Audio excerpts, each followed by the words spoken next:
In this episode, I will answer how would the deaf white suck explain to Malala? Malala, I appreciate your offering to listen to me for a short discussion of my reasons for being vitriolically inclined and addressing Israel's antagonism towards the human race. Obviously, I've become very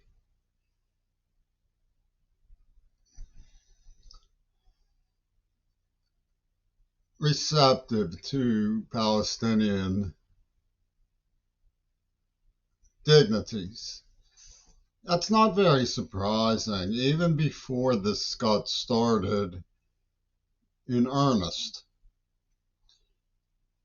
I was working in the honors department trying to explain in research paper format why the refugees were being caused by us, and therefore honor required that we be receptive towards them. It was slow going, painful, because I had been estranged for a long time due to my other research, in which your condition is almost an exhibition because you were shot in the face as I was, as Serpico was. They used a nerve agent on me. And it's an apparatus that created the grand spectacles of graphic revulsion that exist in pornography so that they could advocate for extreme measures. They're dehumanizing. My father was a school bus driver and a teacher and a human rights advocate as far back as the 40s. His forgotten book is on the shelves again. But my original sympathies were very strongly tied to the Jews. I spent my weekends,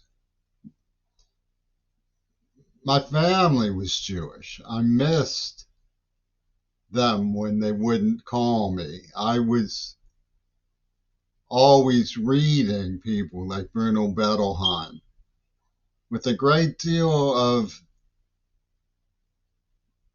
engagement, even rapture, because of their learning.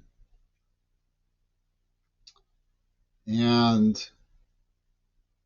their robust sentimentalism was also part of my own life. I danced the hora at the Three Rivers Arts Festival as a very small child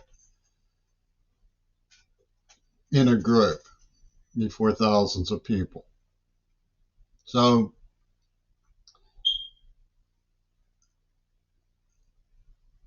the violence that elements of the Zionist community visited on me was not the only side of my engagement with the Jewish community.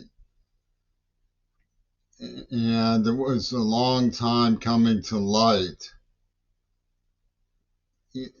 that Gail Burson, who plied me with tons of letters and attentions and really wanted me to come on to her, was hostile. Because usually affection like that isn't used as a form of hostility. Well, the tragedy of the Trojan horse of the Beatles explains how affection was used as a bomb. And I was working on that too.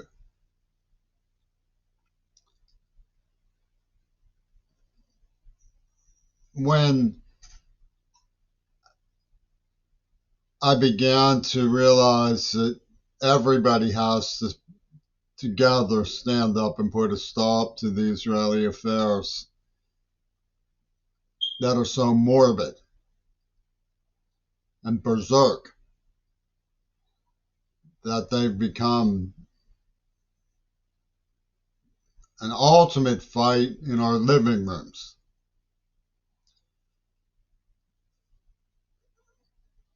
It was based on the lessons I had learned from the Jews that I stood up to them.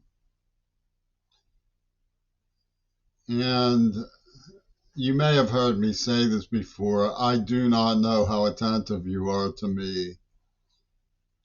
But they gave me a book to read when I was a very small boy called That Was Then, This Is Now, which alone is a telltale title.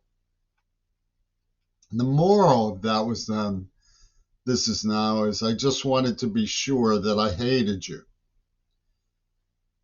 Somebody called Nosferatu a deep, dark bastard or something like that. He's clearly a criminal, psychopath, in some sort of machine intelligence gizmo that he's just emitting with his wards of the state, super armed by the stupidity of an American Congress full of Fu Manchu fly-by-nights, with no commitment to any kind of responsibility whatsoever.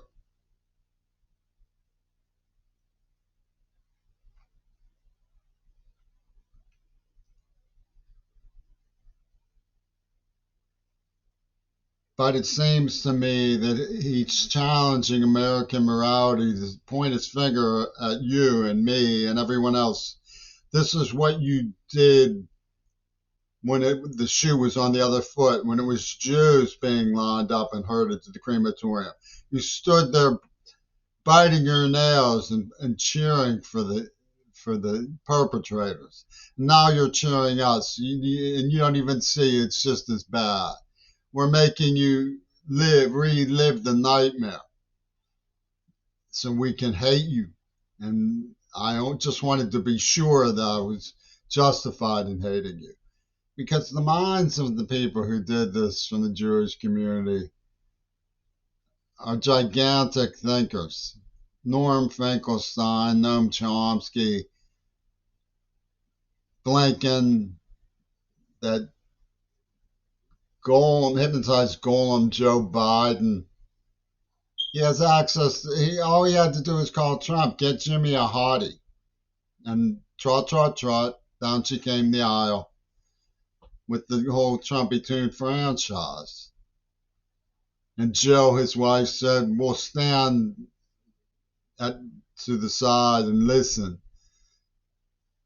while Jimmy gets it on with Rosine. And then he can explain to us. And these were the people who shot me in the face, playing their storyline. So they set up a peep show as some sort of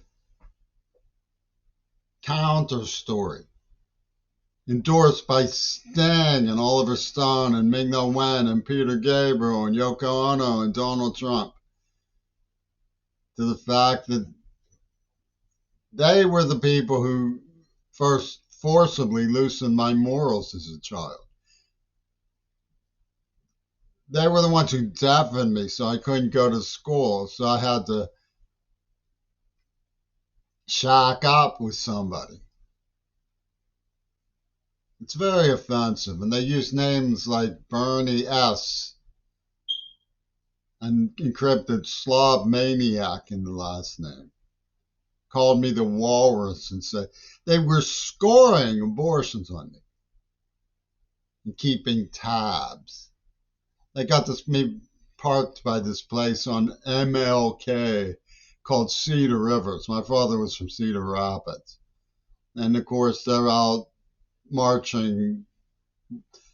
Don't worry, honey, if you don't want the abortion, we'll help you put up for adoption and stuff. Because it's gizmology.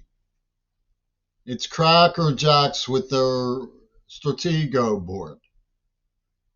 And they don't care. They didn't care about my morality. They didn't. They locked me out of a church and wouldn't let me in. When a gang came to tear my head off, they deafened me when I was 11 years old, and they gave me nowhere to go except the shack. It's hideous perversion on the part of the Beatles and so on.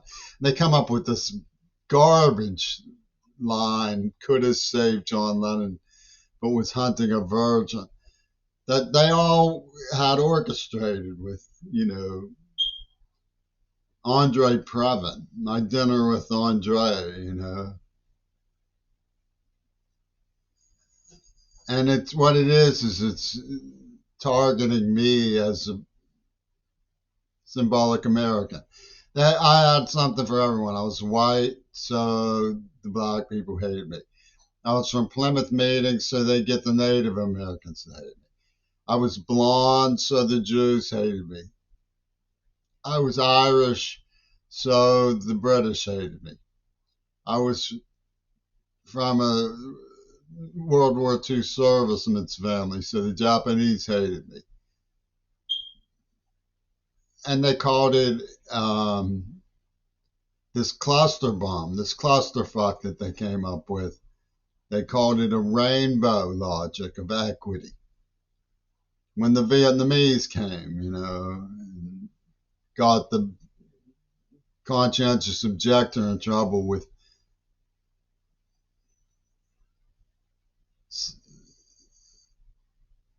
forces impinging on the persona's experience, successive degradations of the X motive.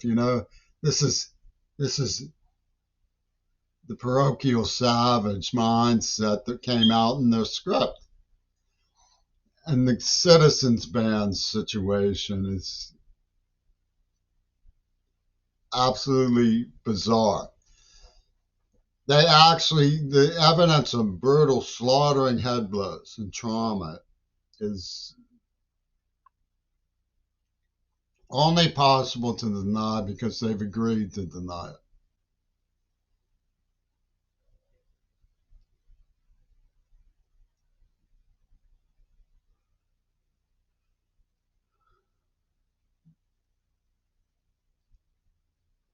And the sniveling over narration of the whole thing. I mean, if you're going to say somebody was hunting a virgin, shouldn't you at least be able to prove that they knew the girl that he was being seduced by was a virgin? If you're gonna say that you suspected a deaf man angry at women and capable of rape, would you put an innocent girl in his bedroom? The citizen band has no comprehension of logic. It just is a drooling beast of prey. And Bernie Sanders and George Galloway are part of this drooling beast of prey. They came after me as a rave subject for their massacre system. And it was like the Moses of the dragon in the sea and the apocalypse parting the waters. By burning an effigy, a flesh and blood effigy for the American flag.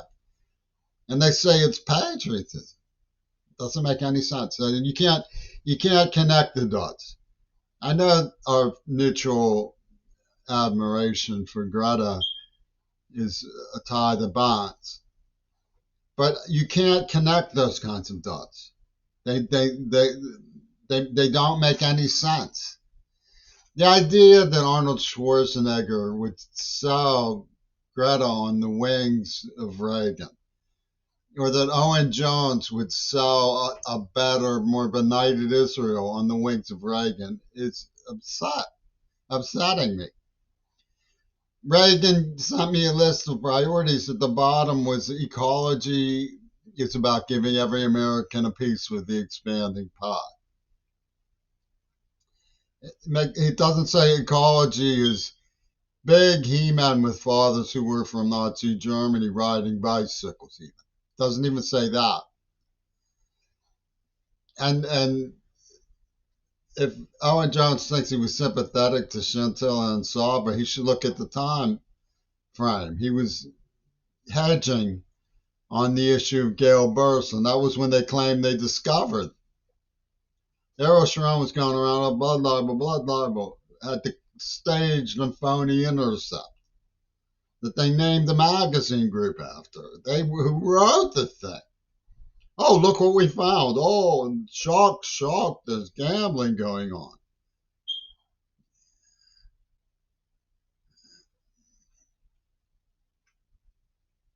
Which was a recurrent theme in New Republic back then, too, which was all about Israel. I used to read it in rapture. I liked the Israeli mindset. When they said in those days, Middle East is war is unthinkable. Yeah, there was nothing. There was nothing. I first saw the Barracuda can in the New Republic.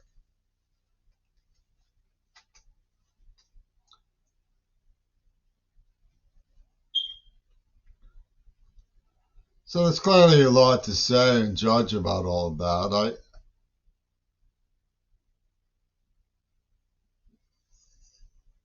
get lost in things that could be said. It would be like it was before I knew Red Geiger. I was like 16 years old, and one of my best friends was the regular New Republic magazine.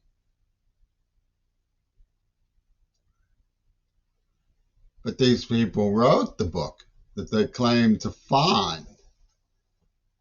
I mean, they're gigantically intelligent people. And they've created a smorgasbord of what Greg Carl called a bewildering myriad of surface details that arise at the fundamental theme, which is two virgins pussy ball for them. But try to put together the logic of it, and you get absolutely nowhere. Did anybody say to me, when you're growing up, always be honest because you're being tested at every turn by the powers that be? Don't allow the Jews to trick you into playing ring and run pranks or making phony phone calls. Always remember that you're meant to be alive 100 years and to raise a family. So wait until you're sure that you have found a woman you love and stand by her. Because if you don't, you will go to the gas chamber. They didn't even do that, which would be elementary courtesy if the U.S. government was actually in the business of pussy ball.